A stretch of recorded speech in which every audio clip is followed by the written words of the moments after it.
Yep, it seems like I'm live. Okay, hello everybody, my name is Janglestorm and I'm gonna be playing two SNES games for you back to back, both featuring swords, so I hope you like those, because there will be a lot of those. And yeah, the first thing I'm gonna show to you is first Samurai, and then next is gonna be Skulljacker Revolt of the Westicans.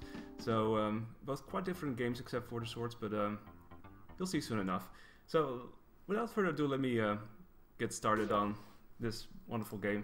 Time doesn't start like right away, starts as soon as I gain control of the character. I've got a countdown for that, thankfully, so here we go.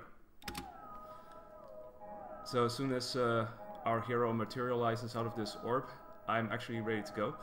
So this game, well, this is the SNES version obviously, but it has been released for a couple of other systems, including the Atari and the Amiga, and also the Commodore 64. It's closest to the Amiga version actually, in terms of graphics and stuff. Some of the other versions are quite different also in terms of level design.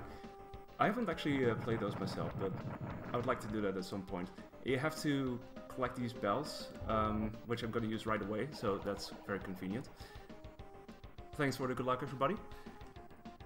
So, yeah, 30 seconds into this game we have our first bit of downtime. We have to wait for this animation to play out, because, you know, rain tends to take a while. It's like for every 30 seconds you have 20 seconds of animation. Although that's not entirely true, but in this case it seems to be. So, as we go up here, you see these rune symbols. I have to collect all of these, 5 in total per level, in order to get to the boss of each stage. So that's what I'm trying to do here. Also collecting these knives to be used for, well, later on. Those are my sub-weapons. I'm not going to use them in this level as much as I will use them later on. And here I use the bell to make sure that I can advance to the rest of this level, which is basically what you do most of the time anyway. Picking up the spike. Okay, so let's talk about the sound effects for a bit, because there's this.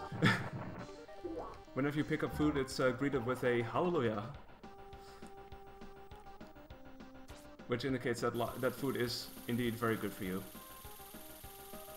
Yeah, his life arm is his arm. So we have two bars basically.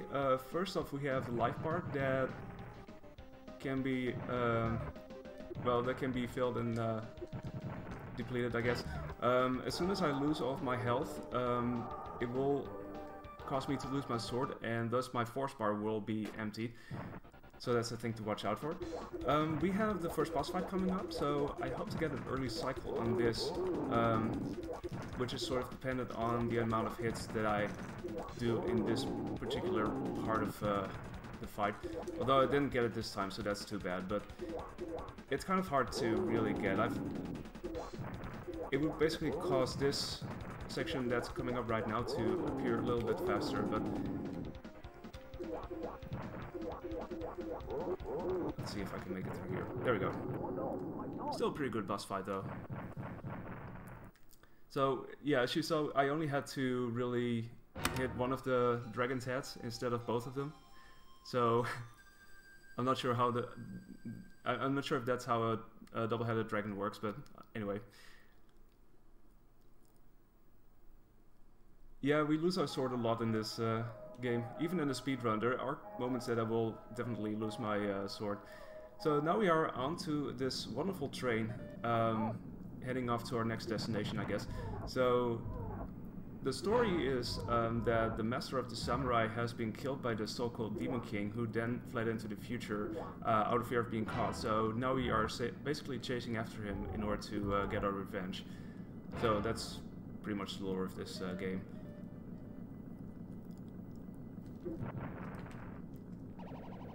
Okay, I'm gonna use the bell here to stop this energy field from moving. I can still move through it. I can choose to defeat these bolts, but I don't have to.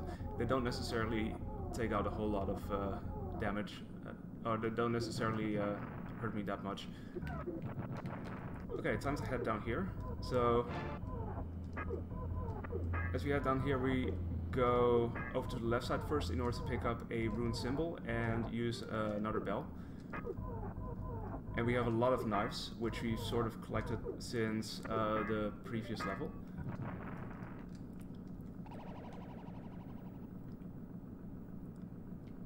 And now we are using this bell to freeze this line of fire. And no, there are no ice physics, and it's also not sharp. It looks sharp, but it's not sharp. I can just walk over it, no big deal. So now that we've taken care of that, we can safely go over to this side, hopefully. The thing is, I tried to keep these enemies at a distance. Also the spike ball that I picked up in the previous level sort of does that, but I tried to keep them at a distance so I don't lose my sword, because I will be using that for my next boss fight. So here's to hoping that I will make it through somewhat safely. Although my health is a bit low, so I might want to watch out for that. Okay, I think I'm good. I'm just gonna jump over this dude here, and then over here, I'm gonna open this up in advance. And hey, there's some food here. This is like the closest thing this game gets to wall meat. Just like in Castlevania. Okay, we have all the symbols collected, and we just have to use this bell here to open up this particular wall.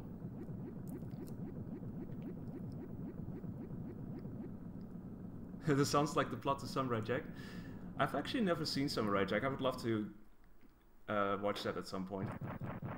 Okay, so now we have basically one long damage boost, so we have to stand in this position and just button mash all the way until this boss is defeated. So, there we go. Easy enough.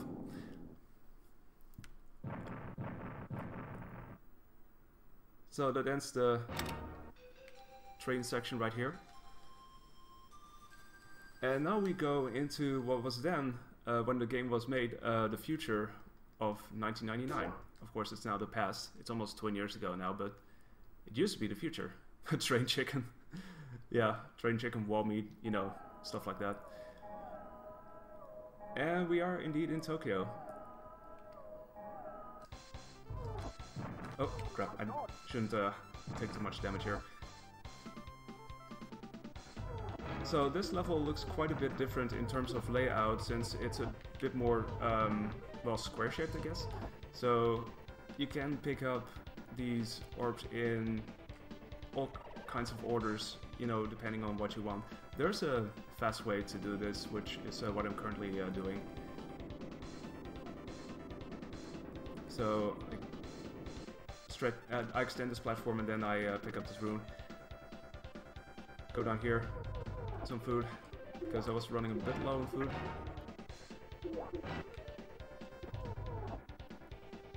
So from that we go on into the sewers. This is where we will likely lose our sword, and that's okay. We don't actually need the sword in order to defeat the next boss. I just gotta make sure to keep my knives with me, because I will definitely use those, or axes if I find them, but as long as I don't get grenades, then I should be good. So I'm picking up the bell here, and I will be returning to where the rune fell down, pick it up, and tiny wall climb up here, grabbing this, and back into the sewers. So here's some jellyfish, and I gotta make sure not to get caught by any of those jellyfish. This is getting really close though, a bit clutch. I'm really running low on health. Hopefully I'll survive this. I might want to take a safety here and defeat those, or destroy those obstacles that are down there below. And hope not to get hit by any jellyfish along the way. Sometimes it happens. So I rebuild a little bit of force. Also gotta make sure not to fall into this fire, because that is pretty much a recipe for insta-kill. So having regained some force is very convenient, so if I would lose my life now, it would be refilled by the force. And also, this part is not extremely deadly, so I should be able to make it through here without having to destroy anything here. There we go. And we got the axes, so let's head for the third boss. Yeah, I know, right? 1999 was a very cool year. I mean, they knew when they were making this. I mean, they have these octopus creature body bosses without a head. That's how cool this year is. So yeah, like I said, sub-weapons are sometimes really strong. Just taking this out in like a matter of seconds. If you would do this with a sword, and if you would play this perhaps for the first time casually, it would be a longer fight, and this creature would be disappearing and appearing on the ground floor again, and it would fire projectiles, so that would have been a bit longer of a fight. So, even more time travel, in this case a time elevator. It's getting a bit more futuristic, as you can see. All kinds of interesting looking things and slinkies here and there. And those things you see on the ceiling, you may have recognized them from the second level. These don't actually hurt you. The ones on the ground do, but the ones on the ceiling don't. Just so you know. So, in this level we try to get enough grenades to deal with the next boss. Basically what the knives were in the previous level are the grenades in this level. So, I'll try to make sure to collect enough of those, and also keep my sword, because it will be working both ways. There will be the sword attack first, and then I will switch over to grenades. First of all, though, I have to see if I can preserve my life a little bit, because it tends to be a bit tricky around here. It seems to be going quite okay now. Just taking a few safeties here just to be sure. Did I grab everything? Yeah, I think so. Unless I didn't, but I think I did. Yeah, this is the fourth, and then the fifth one is coming up shortly. A time spaceship. No, actually, we're going really far into the future next, but there won't be a time spaceships. There won't be a time spaceship, alas. So I'm just gonna grab this, and yeah. Actually, this went really well, because I am sort of used to having to refill my force, because I did lose my sword. So now we fight this supercomputer with a very fancy tape deck and stuff. And as you can hear, it sounds incredibly fancy. And then the second phase is basically us throwing grenades at the thing, which again makes it a very quick boss fight. So much for the supercomputer, I guess.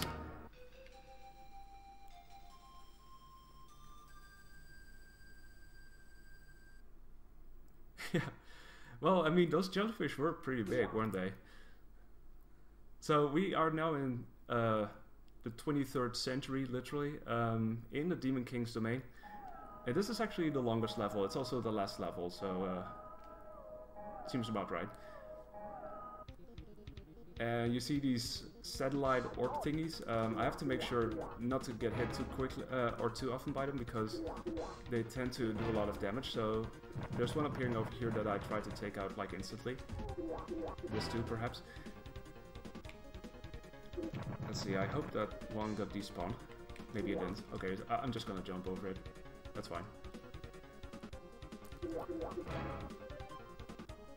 Okay.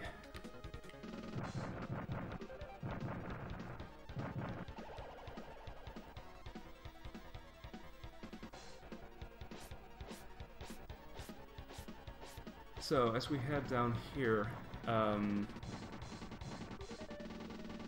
I do have quite a bit of health, so it's looking pretty good so far. You see these pots appear over here, for instance. Those are so-called warp pods. You can activate them using a bit of your force to make that a checkpoint, so if you die, you start from that same point again. I might actually do that for this marathon before I face the final boss, just so I don't have to travel through the whole level again, which is quite tedious. Anyway, grenades will be useful before we get to the final boss, because those take out some of the enemies that you see here like in one hit, so that's really convenient. and I had some leftover from the previous level, so I've got those, and of course I try to collect a few more as I go along. Let's see, open up this. Hey, we're above ground again, nice. So now we have slinkies once more, and these kabuki guys. Those can also be quite mean. Thankfully it can sort of send back their projectiles by hitting them, just like with some of the other enemies in this game. This whole house is full of slinkies for some reason. I don't know why.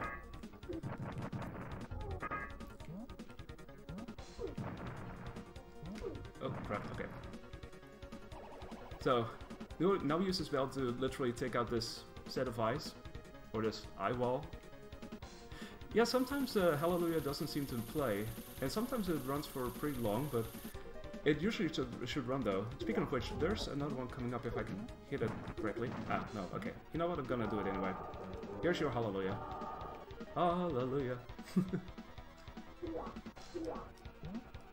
I feel like it should always play, no matter what. But, you know, it doesn't always happen. Taking this out, just to be safe. Okay, so I hope to keep my sword through all of this. It seems like I might be able to do so, because I do have quite a lot of health still left. Yeah, grenades do a pretty good job here, but they're not always effective. Like, if I would have used them in the third level against that octopus boss, that would not have worked as well as the other sub-weapons would have. So it really depends. Also, you know, the axes and knives would not have worked well against the supercomputer, so it really depends. Okay, so we go up this set of stairs, which brings us really close to the final boss though. Well, like I said, I'm gonna save here. Safety. Although it should be fine, this is not necessarily the worst part in my case. So now we are finally facing off against the Demon King, so...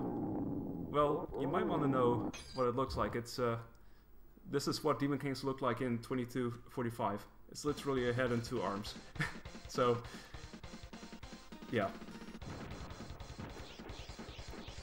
So we have to stay on the ground first and then swing our sword, standing in this position more or less so we don't get hit by any fire. We have to do this like 2 times because then we will have done enough hits.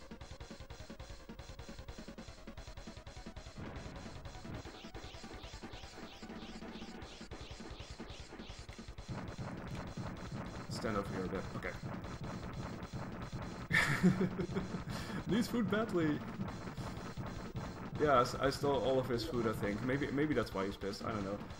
Okay, so for this we need to jump high enough so it does usually do an extra cycle, which, normally speaking would allow me to deal enough damage so it will be done after 2 cycles of this, but I didn't get as lucky this time, but it should be fine still. Let's see. Uh-oh, okay, I lost it just before the end. Okay, timer ends as soon as I lose control, which is right now. Oh wow, that's a really good time actually. That's only like the second sub-18 time that I've gotten since I derusted this, so... Yeah, that's a really good result. So yeah, we have gotten our revenge on the Demon King, hooray! So, that ends with this final text here. Warp beyond the future, a voice reaches the first samurai through the void. My pupil, your powers have grown since last we spoke. Now return to your time, and keep alive the tradition of the samurai.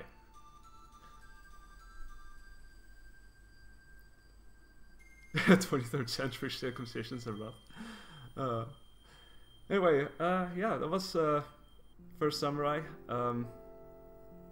There was actually a second samurai, which was released for the Genesis. I've actually played through that. It's in quite a few ways different, but it's also definitely worth checking out.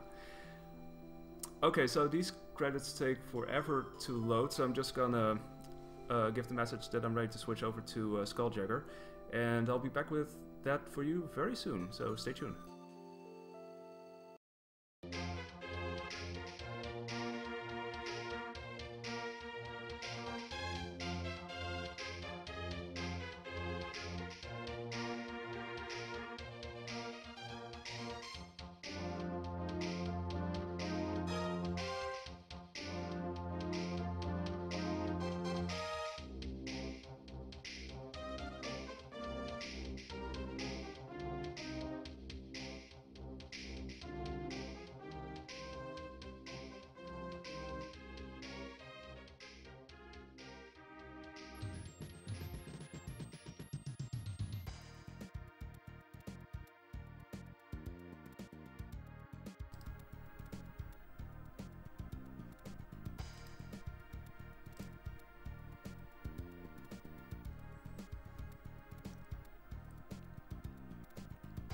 The first time travel is horizontal, the second is vertical, the third is 3D. Oh, of course it is. That's how it works. And then the fourth one is 4D.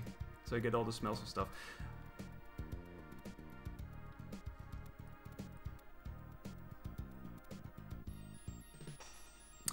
Alright, seems like I'm back on. Very good. So, yeah, welcome to the second game with swords, which is Skulljacker Revolt of the Westigans. Getting a few things set up here so I can lead you through all of this. Okay, yeah, it should be good. So now we don't just have swords, but we have swords and bubblegum, so this should be a pretty good time for everyone involved. So, also got some good music. Let me just start this and I will guide you through the story as much as possible. There's gonna be a lot of lore, so